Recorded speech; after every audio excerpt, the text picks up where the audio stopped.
Golf Central. Brought to you by Titleist. Hey there, welcome to Golf Central. I'm Ryan Burr. Golf once again all over the globe this week. The annual Shark Shootout in Florida, the Ladies European Tours in Dubai, and in South Africa, the Joburg Open. Louis Oosthuizen, one of the favorites in the Joburg, but the South African jammed his fingers between two airport trolleys on his way to the event. When he arrived at the course today, unable to grip his golf clubs. Here's Louis on what happened.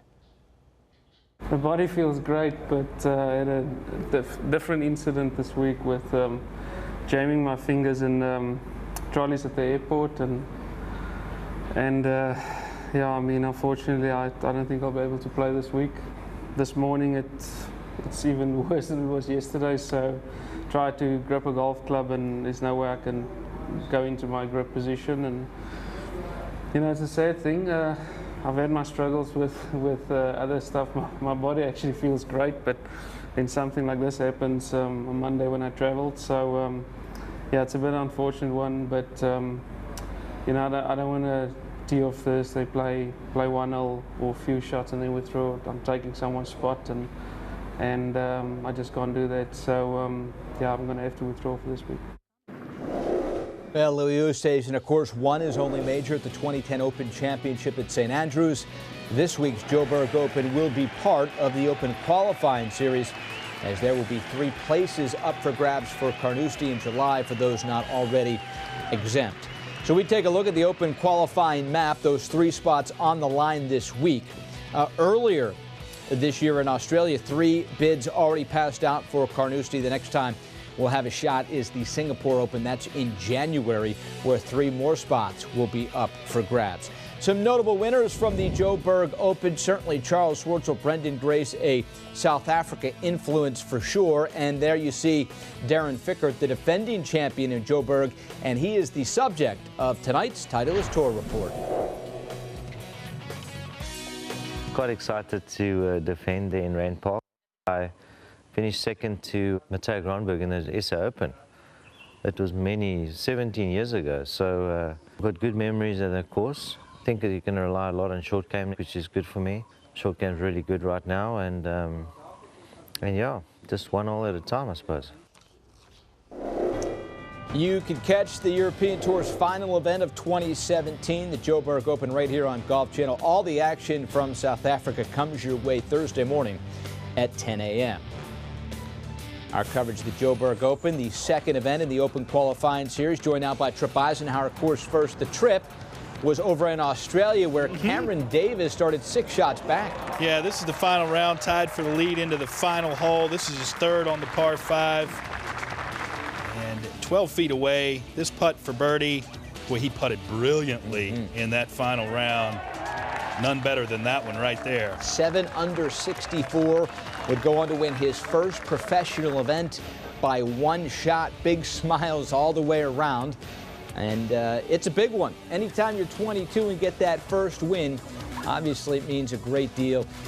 World rank vaulted all the way to 228th in the world, both the Australian Amateur and Australian Open at the Australian Golf Club. So he certainly has had a knack for the flair in his home country, and competing now in the final stage of the Web.com Tour qualifying this week. So once again, joined by Tripp and Tim Roseford. He is interesting, Rosie, for a lot of different reasons. We hear a lot of guys that do things right-handed and left-handed in golf because it builds up both sides, but he does more than just practice that way. No, that's true. He wins golf tournaments practicing that way, though. And you saw what he did just a couple weeks ago. Ranked 1494 in the world, performs one of the greatest upsets in Australian Open history, beats the likes of Jason Day and Jordan Spieth. And really, what was he doing that week? Well, he was using it as practice for the finals of Web.com Q School this week, which start tomorrow down in Arizona. And this is where his priorities were. He felt like he could go to the next level by winning this week.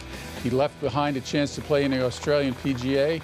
And now here he is in this country after settling in, after not trying to over-celebrate the victory, trying to be on a level keel when he goes out this week for a greater challenge. He feels like this could lead ultimately to the PGA Tour for him. Well, yeah, the pathway to the PGA Tour, the best way, and really the only way right now is for the Web.com Tour, although you can do it with sponsor invites and getting enough money in 7 starts to earn membership. We've seen players do that as well.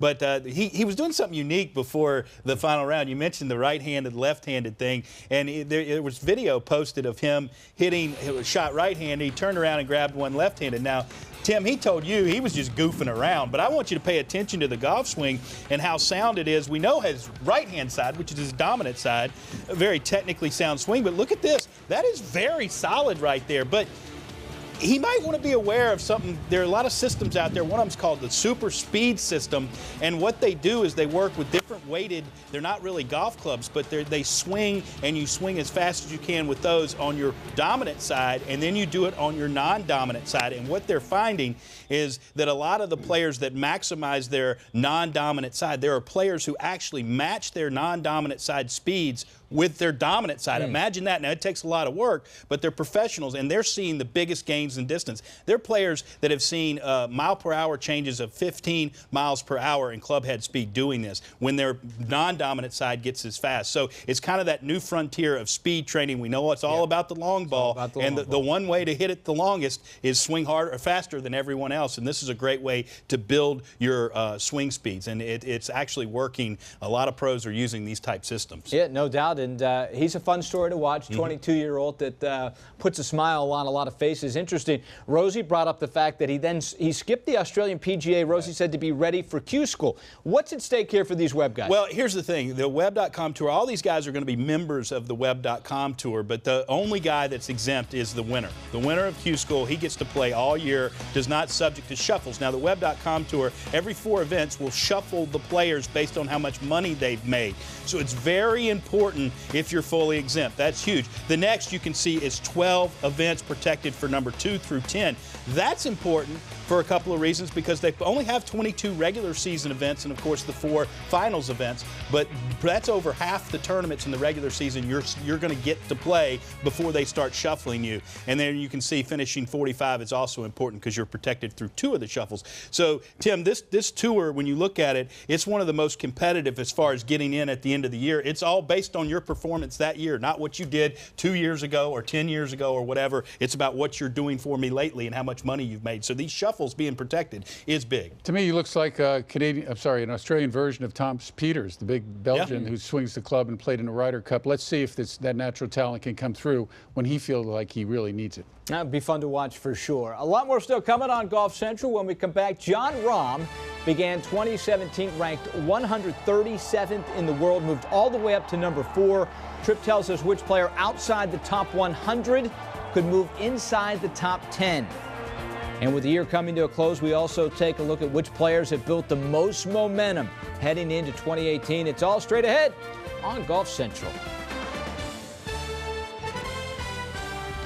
Golf Central is brought to you by the Titleist Pro V1 and Pro V1X. Choose the best for your game. Shipsticks, the largest golf bag shipping company in the world, simplifying the way you travel.